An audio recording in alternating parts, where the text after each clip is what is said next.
air disc na imbensyon kan sarong Bicolana, nabibisto na bakusan na sa Pilipinas kundi maging sa bilog na kinaaban, huli sa bentahing mas hababang konsumo sa kuryente, asin petrolyo kaini.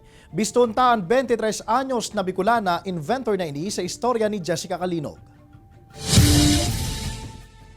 Mas hababang konsumo ng enerhiya, zero global warming potential, asin mayo maninhuma sa kapalibutan, maging sa salud mismo kan mga tao.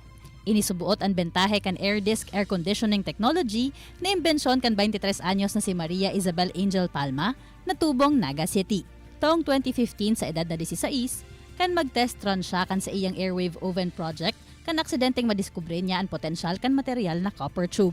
Doon ko nakita na at the end of the copper tube, meron cold air and yung cold air niya, it was as cold as an air conditioner. So, doon ko na-realize and doon ako nag-decide na why not use this instead na lang, the cold air. Hasta sa natawan siya nin oportunidad na maibali sa international competition ang sa iyang imbensyon.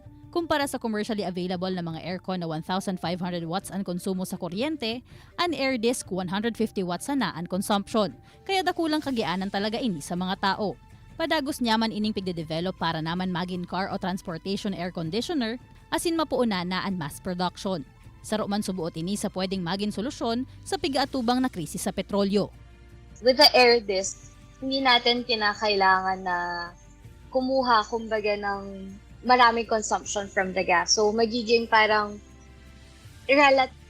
in comparison with the car aircon that we have now na grabe yung consumption, magiging lesser yung consumption and tataas yung mileage ng sasakyan.